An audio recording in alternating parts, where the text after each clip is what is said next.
Good morning dear students, मैं शिवेंद्र पांडे आप सभी के साथ एक बार फिर एक फिजिक्स के सिलेबस के साथ में हूँ। क्लास 9th का लेसन फर्स्ट जो आपका फिजिक्स का है, मेजरमेंट्स एंड यूनिट। बहुत ही इंपॉर्टेंट चैप्टर है, बड़ा आसान चैप्टर है। आई होप कि आज आप पहले चैप्टर की थोड़ा सा बेस को आप जानेंगे कि एक्चुअली मेज़रमेंट और यूनिट्स में बेसिक चीज़ें क्या हैं। जैसा कि हम कई बार पुराने ज़माने से लेकर अभी तक मेज़र करते रहे अलग अलग चीज़ों को अलग अलग तरीक़ों से।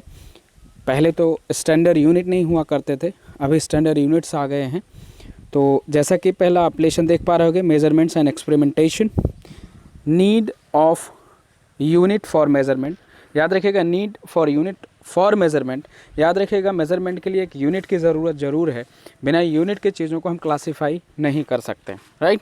तो ये चीज़ बड़ी इंपॉर्टेंट है कि आपको यूनिट चाहिए मेज़रमेंट के लिए। जैसे अगर हम किसी लेंथ को नाप रहे हैं तो आपको पता है कि उसके लिए क्या होता है, मीटर या सेंटीमीटर ना, मीटर या सेंटीमीटर ये यूनिट हुआ करते हैं। लंबी दूरी है तो आपको किलोमीटर, आपको पता है केएम भी होता है, किलोमीटर भी होता है। तो ये सारी यूनिट है। तो आइए चीज़ों को हम थोड़ा सा समझने की कोशिश करते हैं कुछ इस तरीके से। मेज़रमेंट इज़ द प्रोसेस, अगर आप देखें मेज़रमेंट के बारे में तो मेज़रमेंट क्या है, व्हाट इज़ मेज़रमेंट। तो measurement is a process of comparison of the given physical quantity with the non standard quantity. Non standard quantity का सीधा मतलब है जो नॉन स्टैंडर्ड मेजरमेंट्स आपके हैं उनसे चीज़ों को मेज़र करना, ठीक है। तो ये मेज़रमेंट की बात है। जैसे स्केल हो गया आपका ना, एक स्टैंडर्ड यूनिट है, मीटर सेंटीमीटर एक स्टैंडर्ड यूनिट बना दिया गया और उससे हम मेज़र करते हैं ना। दूसरे पॉइंट्स को अगर हम लोग देखें डियर स्टूडेंट, तो यूनिट क्या है। अगर दूसरे पॉइंट को हम लोग यहाँ देख रहे हैं, unit, a unit is the quantity of a constant magnitude which is used to be measure and magnitude of other, right, quantity of the same nature। याद रखिएगा यूनिट क्या है। अगर हम यूनिट की बात करें तो यूनिट सिर्फ और सिर्फ इतनी चीज़ें बताता है कि जो चीज़ मेज़र की गई है, जिसकी कोई न्यूमेरिकल वैल्यू है, वो एक्चुअली किस मेज़रमेंट से बिलोंग करती है। भाई अगर हमने किलोमीटर लगा दिया, केएम लगा दिया, तो हमें ये पता चल गया कि डिस्टेंस की बात है। अगर हमने लीटर लगा दिया तो हमें ये पता चल गया कि भाई ये कोई लिक्विड मटेरियल है, राइट। तो यूनिट का सिर्फ इतना सा काम होता है, वो चीज़ों को बताता है, क्लासीफाइड करता है उसकी डायरेक्शन क्या है। डायरेक्शन का मतलब मेरे कहने का मतलब है कि एक्चुअली वो किस चीज़ से बिलोंग करता है। क्लियर हो रही है बात। तो अगर कोई physical quantity dear students classified होती है, अगर मैं बात करूं कि फ़िज़िकल क्वांटिटी कोई क्लासीफाइड होती है तो उसमें क्या क्या होता है, उसकी एक न्यूमेरिकल वैल्यू होती है और एक यूनिट होता है, राइट। जैसे न्यूमेरिकल वैल्यू का मतलब क्या, मैंने कहा भाई राम कितने किलोमीटर चला। अगर मान लेते हैं राम 10 किलोमीटर चलता है, 10 किलोमीटर ना, तो 10 आपका न्यूमेरिकल वैल्यू है और किलोमीटर उसकी यूनिट है। क्लियर हो रही है बात। चलो, तो आपको मेज़रमेंट और यूनिट की बात समझ में आ गई। फिज़िकल क्वांटिटी अगर कोई लिखी है उसमें दो चीज़ें होंगी, एक उसकी न्यूमेरिकल वैल्यू होगी और दूसरी क्या होगी, उसकी यूनिट होगी। क्लियर हो रही है बात। चलिए अब हम लोग आगे बात करते हैं काइंड ऑफ यूनिट को। अगर हम लोग देखें यूनिट्स के काइंड, चूँकि कोई एक ही मेज़रमेंट का तरीका नहीं है, कोई एक ही चीज़ नहीं है। हम लिक्विड को भी मेज़र करते हैं, डिस्टेंस को भी मेज़र करते हैं, तो अलग अलग चीज़ें हैं। क्लियर हो रही है बात। तो सबसे पहले बात करेंगे फंडामेंटल और बेसिक यूनिट है। फंडामेंटल और बेसिक यूनिट का मतलब क्या, जो किसी पे डिपेंड नहीं है ना। जैसे डिस्टेंस के लिए मीटर हमने बोल दिया, किलोमीटर हमने बोल दिया, लीटर हमने बोल दिया ना, ये अकेले आती हैं। ऐसे मेजरमेंट्स यूनिट जो सिर्फ अकेले आती हैं, सिंगल आती हैं, वो फंडामेंटल या फिर बेसिक यूनिट कही जाती हैं ना। A fundamental unit is that which is independent of any other. याद रखिएगा, which is independent of any other, जो किसी पर निर्भर नहीं है। और दूसरी है आपकी डेराइव्ड। कौन है, डेराइव्ड, जो किसी पर क्या है, डिपेंड है। समझ में आ रही है बात, समझ में आ रही है बात। जैसे डेराइव्ड का मतलब क्या, हमने कहा कि फोर्स की अगर मैं बात करूं, किसकी बात करूं डियर स्टूडेंट्स, अगर हम लोग थोड़ा सा फोर्स के बारे में देखें कि फोर्स कैसा यूनिट है, तो आपको पता है फोर्स क्या होता है। फोर्स होता है F = मास इंटू एक्सीलरेशन ए ना। तो आप अगर देखेंगे फोर्स की यूनिट को अगर हम लोग बात करेंगे तो मास का, आपको पता है मास का किलोग्राम लगाएंगे ना। एक्सीलरेशन का क्या लगाएंगे भाई मीटर पर सेकेंड स्क्वायर ना। अब ये एक कंप्लीट जो बनेगा वो आपका डेराइव्ड है। क्यों डेराइव्ड है भाई? क्योंकि फोर्स का जो यूनिट है वो मास पे भी डिपेंड कर रहा है और एक्सेलरेशन पर भी डिपेंड कर रहा है।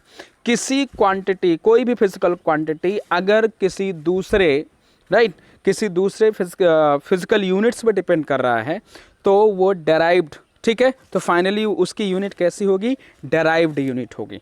तो दो तरीके के यूनिट होती हैं डियर स्टूडेंट्स, एक डेराइव्ड यूनिट होता है और एक फंडामेंटल। फंडामेंटल किसी पे डिपेंड नहीं होती, फंडामेंटल यूनिट किसी पे डिपेंड नहीं होती है, लेकिन जो हमारा डेराइव्ड यूनिट है वो डिपेंड होता है। क्लियर हो रही है बात? समझ में आ रहा है? जैसे आप एरिया देखोगे तो मीटर पे डिपेंड करेगा, वर्क एनर्जी देखोगे, प्रेशर देखोगे या फिर रेजिस्टेंस देखोगे, राइट। यहाँ पर आप देखोगे ये सिंगल नहीं है, ढेर सारी फंडामेंटल यूनिट्स को मिला करके बना है ना, ढेर सारी फंडामेंटल यूनिट्स को मिला करके बने हैं, इसलिए ये डेराइव्ड है। एरिया आपका डेराइव्ड फिजिकल क्वांटिटी है, राइट। क्लियर हो रही है बात? चलिए अब बात करते हैं सिस्टम ऑफ यूनिट्स की। किसकी बात करते हैं? सिस्टम ऑफ यूनिट्स की। तो भाई सिस्टम ऑफ यूनिट्स की अगर हम लोग बात करें कि यूनिट का सिस्टम क्या है, तो हमें पता है आपको, हमारे वर्ल्ड में ढेर सारे कंट्रीज़ हैं ना, ढेर सारे कंट्रीज़ हैं, तो उनका मेज़रमेंट अलग अलग है। लेकिन आइए एक देखते हैं, there are the system of units world wide, they are use ना। हमारा CGS भी है, FPS भी है और MKS भी है। तो आइए सबसे पहली चीज़ जो हम लोग देखने वाले हैं वो देखेंगे CGS। क्या देखेंगे कि भाई जो फंडामेंटल यूनिट्स है, मेज़रमेंट का जो तरीका है वो CGS में कैसे होता है। क्लियर हो रही है बात? तो CGS की अगर हम लोग बात करें, अगर हम लोग बात किसकी करें? CGS की करेंगे। तो CGS सिस्टम को फ्रेंच सिस्टम भी कहा जाता है, राइट। CGS को क्या कहा जाता है? Centimetre gram second. CGS में C का सेंटीमीटर है, फिर आपका ठीक है ना, मास का आपका ग्राम हो जाएगा और फिर S मतलब सेकेंड हो गया। दूसरा जो आपका आएगा डियर स्टूडेंट्स वो आता है आपका दूसरा जो आपको नज़र आ रहा है वो FPS आ रहा है। दूसरा अगर हम लोग देखें तो आपको दिखेगा FPS। क्या दिखेगा? FPS। FPS में क्या होता है? Foot, the length of foot, the unit of mass is pound and the unit of time is second ना। FPS का यूज़ अभी कम है, चूँकि फुट से नापने का जो तरीका है ना, वो सारी चीज़ें अभी हैं, ऐसा नहीं है, लेकिन सबसे ज़्यादा जो वेल नोन है वो CGS है। MKS भी है, तीसरा जो यूनिट सिस्टम है वो MKS है, जिसमें आपका मीटर है, M से मीटर है ना, समझ में आया, और K से मास किलोग्राम है, और फिर टाइम से आपका सेकंड हो जाएगा। तो 3 यूनिट्स हैं, मेज़रमेंट के 3 यूनिट हैं डियर स्टूडेंट्स, एक CGS है, एक FPS और एक MKS है। बेसिकली 3 सिस्टम आपके यहाँ डेराइव्ड है, जिसके आधार पे चीज़ों को मेज़रमेंट किया जाता है अलग अलग तरीक़ों से डियर स्टूडेंट्स। तो वो कौन कौन से हैं थोड़ा सा मैंने आपको बता दिया है, कौन कौन से हैं। एक आपका CGS है, क्या है? CGS। एक है आपका MKS, और डियर स्टूडेंट्स जो तीसरा है आपका वो है आपका FPS, राइट। तो ये यूनिट है, यूनिट के तरीके हैं, मेज़रमेंट के तरीके हैं। डियर स्टूडेंट्स आज के लिए इतना ही कर रहे हैं। अभी आपने पढ़ा क्या है? मेज़रमेंट पढ़ लिया, यूनिट पढ़ लिया, काइंड ऑफ यूनिट पढ़ लिया, फंडामेंटल और डेराइव्ड यूनिट होती है, साथ ही साथ किस तरीके से यूनिट सिस्टम कितने होते हैं हमने 3 पढ़ लिया। आज के लिए इतना ही। ये बहुत ही बेसिक चीज़ें हमने बताई हैं पहले लेशन में, आगे की चीज़ें मैं बहुत आगे के पेजेस में करूँगा।